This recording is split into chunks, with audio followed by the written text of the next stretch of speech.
Hi, I'm Dan Morgan, the Fire Chief here in Rockdale County. Yesterday was Monday, the 14th. It was a very busy day. We had the Biolab fire. Just want to bring you up to date of where we stood last night and where we stand today. The fire was well under control and the product was deactivated sometime around between 5 and 6 o'clock yesterday evening. The product was watched overnight by a Rockdale County fire engine and a crew as a fire watch. That will continue through today. The Biolab company has 2 professional cleanup crews who specialize in chemicals. They're working on site today along with the Biolab employees.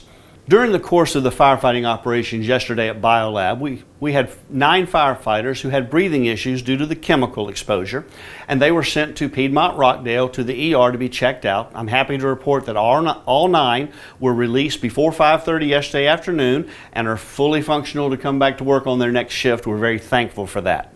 Yesterday was also a busy day for many of our partners.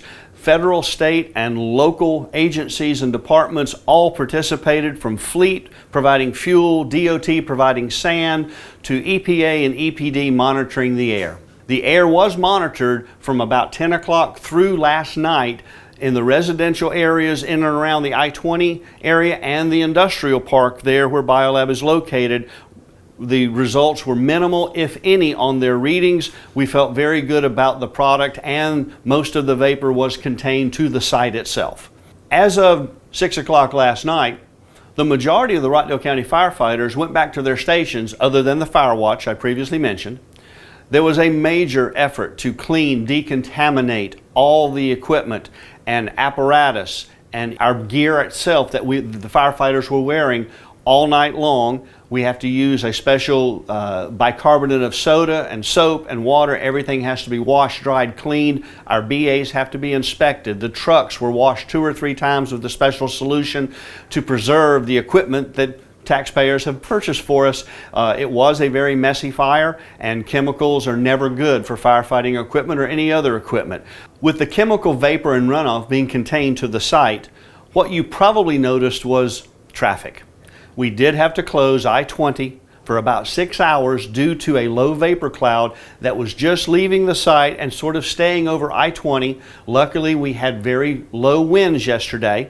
It wasn't even reading on the other side of I-20. But due to that potential hazard, up until about 2 o'clock, I-20 was closed.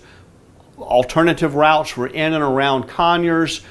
We know that was an inconvenience, but it was something we felt we had to do to protect the life, health, and safety of the citizens living in Rockdale and passing through on I-20. As of 6 o'clock last night, through the evening and into today, Tuesday, all roads are open in and around the Rockdale area, with the single exception of the access road between Biolab and I-20 from Black Lawn to the dead end. It's a small section of road that only affects the backside of Biolab, so it should not affect any local traffic. And lastly, I'd like to thank the community for yesterday, for your patience with the traffic, for your heeding the advice and the warnings of staying away from the area, and lastly, for the many businesses and individuals who offered their assistance, from snacks, food, water, that we had. And we actually took a couple of them up on it because we had a lot of firefighters out there, up to 50 at one point, out there in the sun with the chemicals. Every bit of support is important, and we are very grateful. Thank you.